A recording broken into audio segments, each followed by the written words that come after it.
Translation and purport by His Divine Grace, A.C. Bhaktivedanta Swami Prabhupada. Whoever carefully recites the mysterious appearances of the Lord with devotion in the morning and in the evening gets relief from all miseries of life. In the Bhagavad Gita, the personality of Godhead has declared that anyone who knows the principles of the transcendental birth and activities of the Lord will go back to Godhead after being relieved from this material tabernacle. So simply knowing factually the mysterious ways of the Lord's incarnation in this material world can liberate one from the material bondage. Therefore, the birth and activities of the Lord, as manifested by Him for the welfare of the people in general, are not ordinary.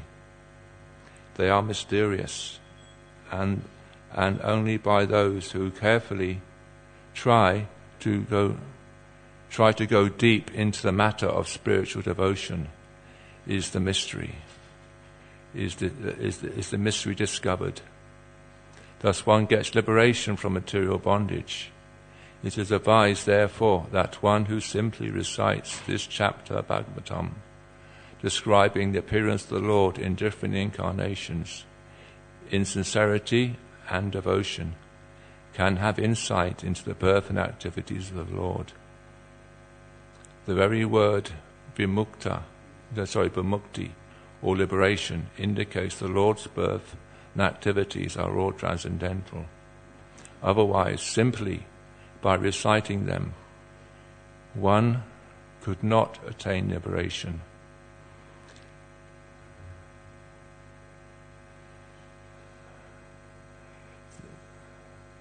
They are therefore mysterious, and those who do not follow the prescribed regulations of devotional service are not entitled to enter the mysteries of His birth and activities.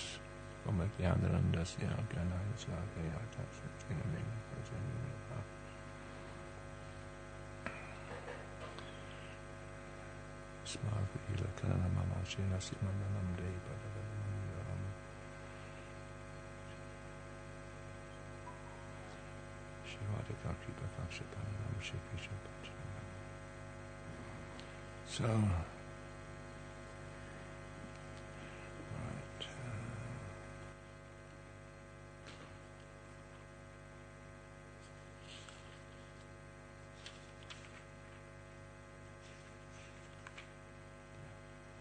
So, in this purport, Prabhupada immediately he's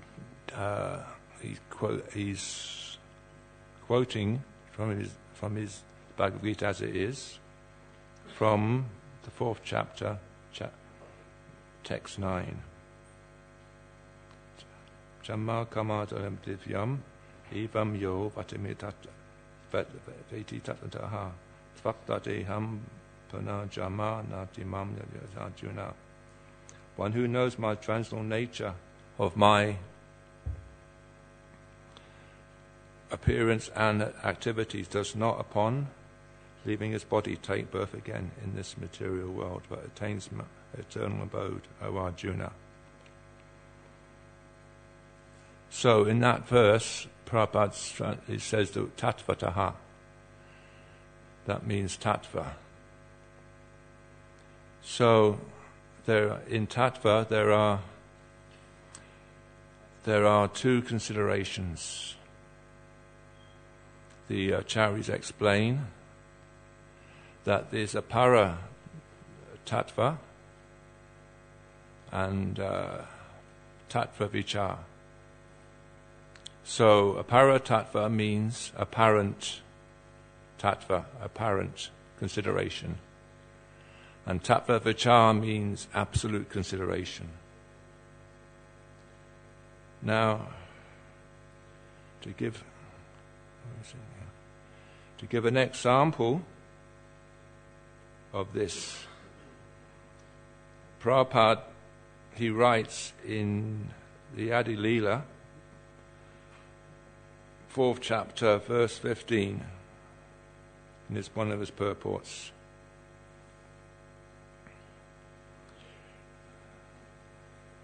During the period of the Lord's Krishna's appearance, the killing of the Asuras or non-believers such as Kamsa and Jarasandha was done by Vishnu, who was within the person of Krishna. Such apparent killing by the Lord Shri Krishna took place as a matter of course and was an incidental activity for him. But the real purpose of the Lord's appearance was to stage a dramatic performance of his transcendental pastimes at Brajabhumi, thus exhibiting the highest limit of transcendental mellow in the exchanges of reciprocal love between the living entity and the Supreme Lord.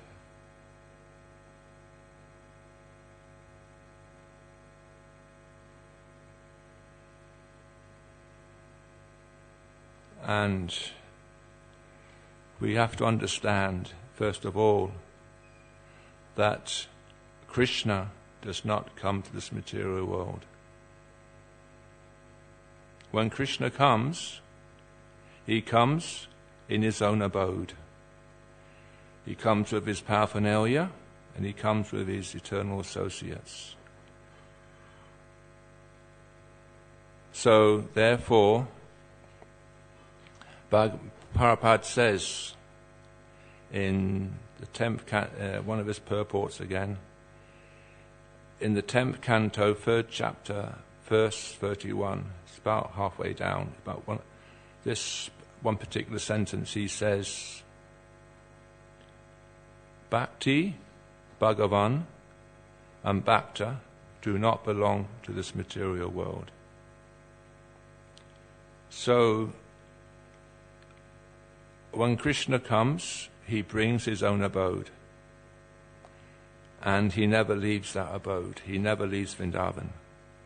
In fact, it says, Ekapada, I can't remember the full verse, but where he says, I never set one foot out of Vrindavan.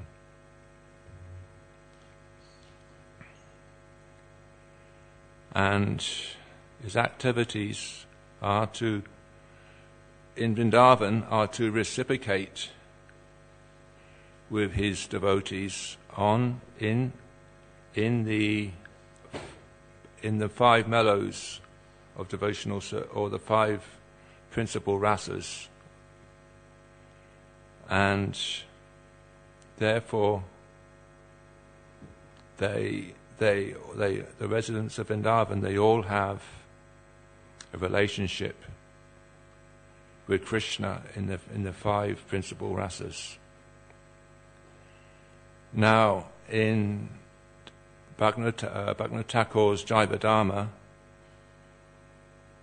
he describes that there are 3 principal tattvas or considerations. There are Sambandha, Abhideya, and Prajna. And if one does not understand these 3 tattvas, one will not understand the philosophy of Krishna consciousness. So Sambandha means relationship. Abhideya means bhakti, or the process. And some other acharya, somebody I read the other day, he gives another interpretation. He says, service related to that relationship through bhakti. And prajna means the goal of life, the sadhya. So there's sadhana and there's sadhya. Sadhana means the means, and sadhya is the goal. So the sadhana, the sambandha, has 3 categories. Relationship between Krishna and the spirit soul. Relationship between the spirit soul and Maya, and relationship between Krishna and Maya. So the relationship, so we all have a relationship with Krishna. And so this sambandha, this relationship, is this sambandha tattva is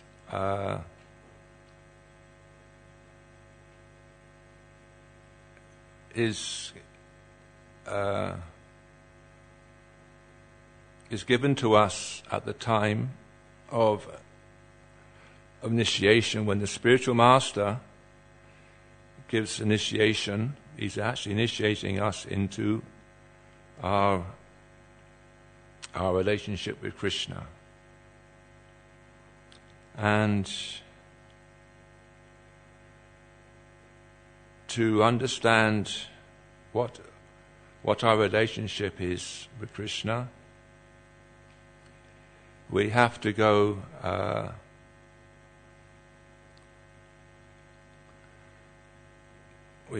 to the you have to go deeper into this ocean of prema ras. And Prabhupada says in one lecture I heard some time back, he said, it is not enough to know we're not this body. It is not enough. We have to go deeper. We have to be self-realized. And he said, real self-realization means knowing our eternal Sarup and act on that eternal Sarup in this lifetime by practicing it internally. Now, we know the Lord has many appearances. He appears as Vamanadev, Kurma, Matsya, and Narasimhadev. So all these appearances, he's actually, there's the external cause and there's the internal cause. So of course, he's actually relating to those in those particular appearances to that devotee, that particular devotee, on their level of relationship he has with them. And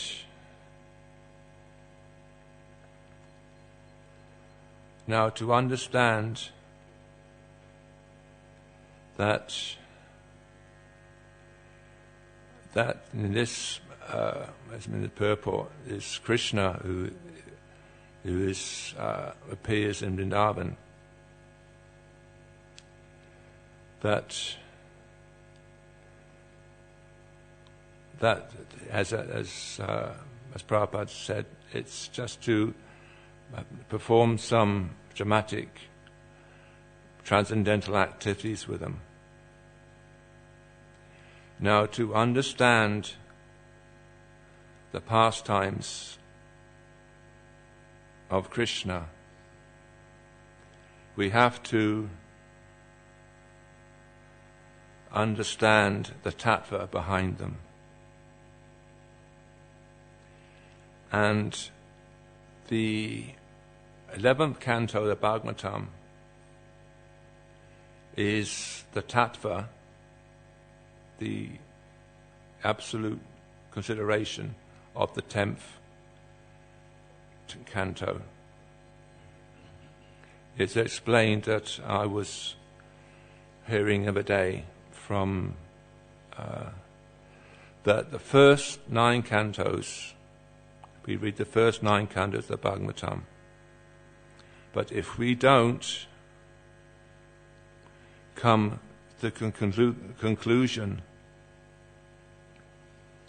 knowing who Krishna's, that Krishna has a relationship with the residents of Vrindavan. If we don't understand this, then reading the first 9 cantos is a waste of time. Because an example of this is Uddhava. Now, Uddhava was sent to Vrindavan with letters of love from Krishna, from Dwarka. Now, Uddhava is a very, very dear devotee of Krishna. In fact, he is the same age as Krishna, he looks like Krishna and dresses like Krishna, except Uddhava does not wear a peacock feather and play the flute.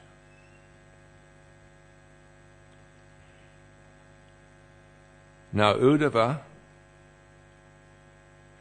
is a disciple of Brahaspati. And Uddhava is a jnani. He knows Shastra like nobody knows Shastra like Uddhava. Nobody. But when he came to Vrindavan, he could not understand the relationship, first of all, with Krishna's relationship with Nanda Maharaj, let alone understand his relationship with Krishna and the gopis. Radharani and the gopis. So Uddhava, he was sent to, with these letters, he was sent there to give some consolation because Krishna had promised to come back. And because he said he had some work to do, but the residents of Vrindavan were feeling extreme separation from him. So he sent this letters with Uddhava, and another reason he sent Uddhava was to show that the love of the residents of Vrindavan, to show that the love residents of Vrindavan, the love they had for Krishna. And in the end, he realized, actually it says he condemned himself, because when he saw the love of the residents of Vrindavan for Krishna, he realized, I just wasted my life, I'm useless, I've just condemned myself. He just condemned himself. And he prays that I can be some say a blade of grass, some say a herb in Vrindavan, and that the lotus feet of the gopis can walk over me, and that I get a speck of their dust. So it's from that we can learn it's just not enough to learn the Shastra. We have to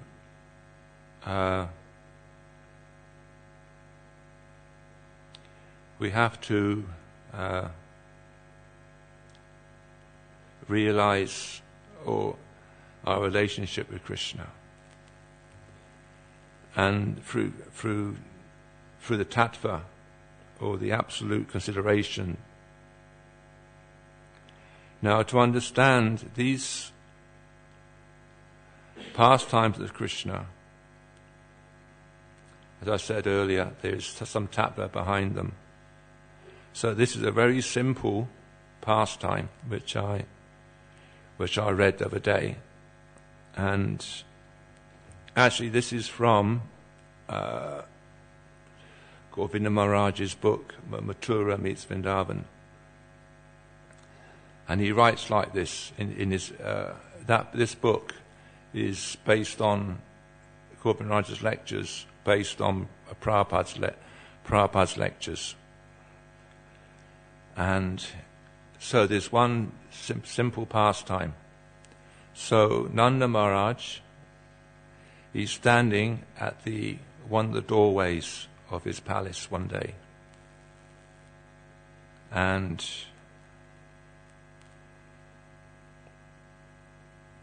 one Gopa comes and he says, Nanda Maharaj, have you seen Krishna? He said, oh, Krishna, he must be at the Jamuna Tata, on the banks of the Jamuna, playing. And he says that another Gopa comes and he says, Nanda Maharaj, I just come from there. He's not there. I've looked all over that. Said, oh, then he must be at Vamsivat. Oh, and then at that same time another Gopa comes and he says, oh, Nanda Maharaj, he's not there. Oh, then they must be in the Goshala. So, oh, then another Gopa comes who's just finished milking. He says, no, he's not there either. So then Nanda Maharaj and the Gopas, they start getting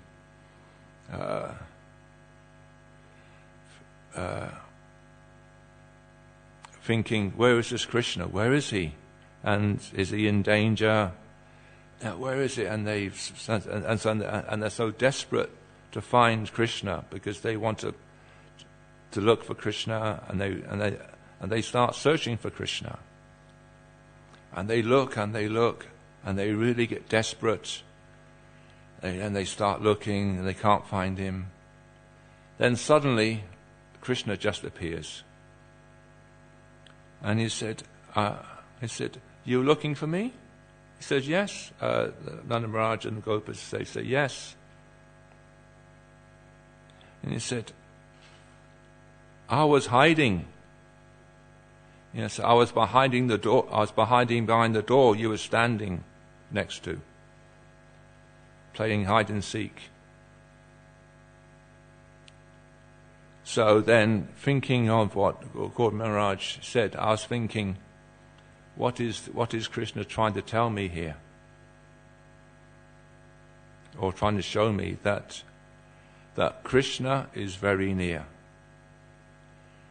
He's hiding, but he's very near. Until I am desperate to find Krishna, he will not reveal himself.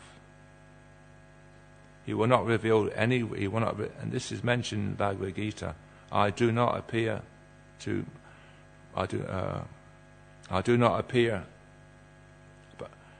willingly, but I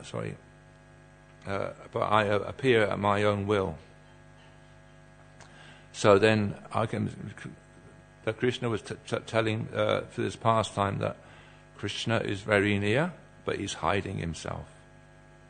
Until I come to the point where I'm desperate to have Krishna, desperate to get Krishna, and then the Lord will appear to us.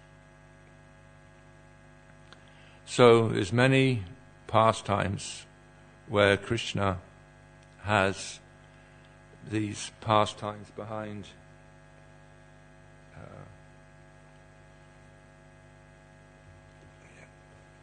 pastimes where Krishna, there's many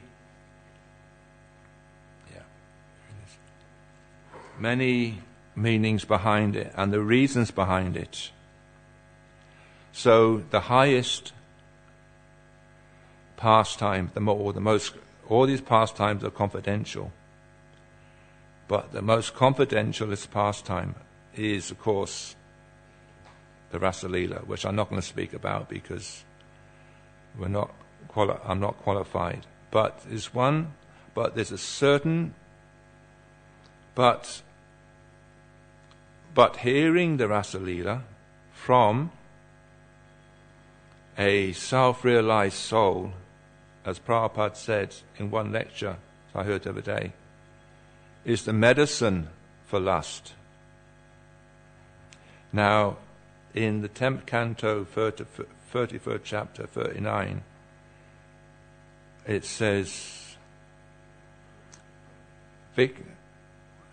Vikarutatam Braja Prajupa Prahe Idam Ja Vishnu Sradapitvato Vireshalyad Ata Vanadyaja Ya Bhaktim Param Bhagavati Pralitya Kanam Hidragvad Avas Aprachyasa Achinrena Dira. A sober person who, with full faith, continually hears or describes Bhagavan, Sri Krishna's transcendental Leela with the damsels of Braj, will first attain Parabhakti for the lotus feet of Bhagavan. Therefore, he will quickly conquer the senses and become forever free from the disease of the heart, worldly lust. So just by hearing, so that's the highest, that's the benediction, you can say, by hearing Rasa Leela, but it has to be heard from a self-realized soul who's completely free from any tinge of material lust. And so therefore, Krishna, he appears in Vrindavan to reciprocate with the devotees in different ways. And in Kali Yuga, Krishna appeared as Radha and Krishna appeared as Sri Chaitanya Mahaprabhu. Because you have to remember that Sri Chaitanya Mahaprabhu and Radharani is actually a combination of Radha and Krishna. Therefore, Mayapur and Vrindavan are non-different, because actually Mayapur Dham is known as Gupta Vrindavan, the secret of Vrindavan. And we also read that it says in the Prabhupada's purport that Krishna, that one from the Sri Charitamrita, that Krishna killing the demons of Kamsa and they are actually, it seems that Krishna, now this is another example of the Paratattva and Tattva Factor Vichar. It seems Krishna is partial to the devotees, and he's impartial to the demons. But in absolute truth, Krishna is not partial. Krishna is not impartial. Because whenever Krishna kills the demons, they actually get liberation. And, for instance, examples are now Radharani, when Uddhava is seeing Radharani she's in what is technically called Chitrapajalpa, maddening talk. And he said, and there's a bumblebee, and the bumblebee is a blackish colour. He says, "You bumblebee, you're just like your master. You've come from Mathura, just go away. He said, we can't trust you, you're unreliable. He says, then Radharani says, your Krishna is so tricky that look what he did to, he killed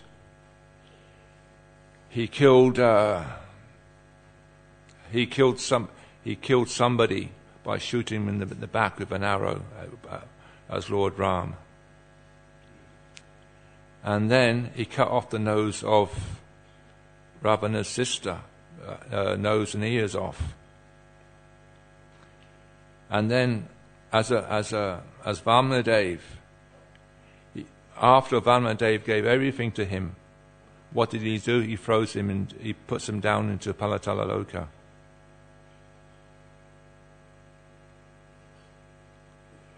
So that is apparently seems that Krishna is very cruel, but he's not. But ultimately, in truth, when he shot who was it? Sorry? Yeah, I forget his name now. Bali, yeah. That it's the only way that Bali could be killed. Because he couldn't be killed any other way. Because when Sugriva was fighting, Bali got the strength to always defeat him. The only way to kill him was shooting him in the back. And as Sapanaka, now we all know, wanted to marry Ram. But as Ram took a vow to just have one wife. So in Krishna Leela, she came as Kubja in Mathura. And as we know, she was a very beautiful lady, called or described, but she had a hunchback. And the acharyas describe that because she was born in Krishna Leela as Kubja, if she wasn't born with a hunchback, she would have probably been married, but because she had a hunchback, nobody would marry her. So then when Krishna stood on her toes and straightened her up, and then in his heart, in her heart, Kubja was marrying Krishna in her heart. So then Krishna was fulfilling the desire from her previous life. And Bali Maharaj, because he gave everything, so therefore he became one of our Mahajans, and so therefore so apparently Krishna was very cruel, but in the absolute platform, we get different completely. In the absolute consideration, we see that Krishna always does what's good for that devotee, and so therefore, whatever happens to the devotee, is also good for that devotee ultimately, and therefore we also see that Krishna as I said, he's not impartial. He's always partial, and the most partial for how he's to show he's not impartial. In Kali Yuga, he comes as Lord Chaitanya Mahaprabhu, and he's freely giving not just ordinary love of Godhead, but giving the topmost love of Godhead completely free. But because the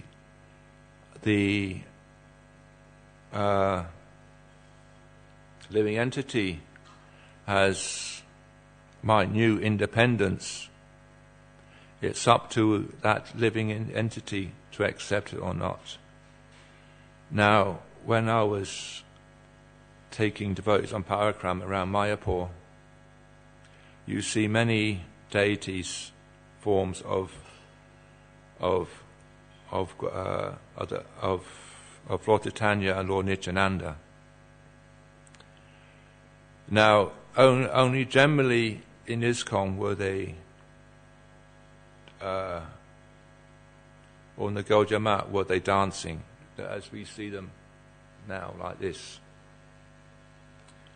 But on the other islands of Mayapur Dham, you see they have different, they're different, but their hands aren't up in the air. Now at Mamgachi, the Gaunitai deities of Vrindavan Das Thakur, you see Gaunitai, their hands are like this. So they're indicating, come on, get the mercy. Come on, get. It's here, get it, take it. And Dharmesh Mahaprabhu, the deity of Vishnu Priya, his hands are like this. And he says, come on, it's here, you take it. And there's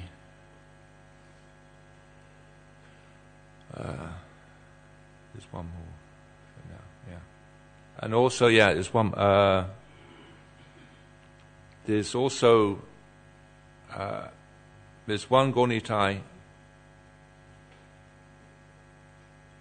Lord Nityananda, his hand, his finger is like this, his hand's like this. And Mahaprabhu's hands are like this. So he's saying, come on, take the mercy from Lord Chaitanya. So as living entities, we can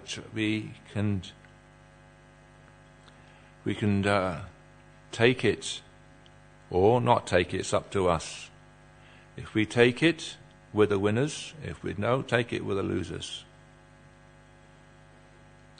So the minute independence of the living entity is invaluable. It's the only, and it's invaluable jewel to have. So if we got any intelligence, we will accept what Lord Chaitanya has to offer, because Krishna could not give love of God. He could not give. But in the form of Lord Chaitanya, he can give, but we have to take it. So I will stop there and try to ask if there's any questions, I'll try to answer them. And if there's any corrections, I will accept them.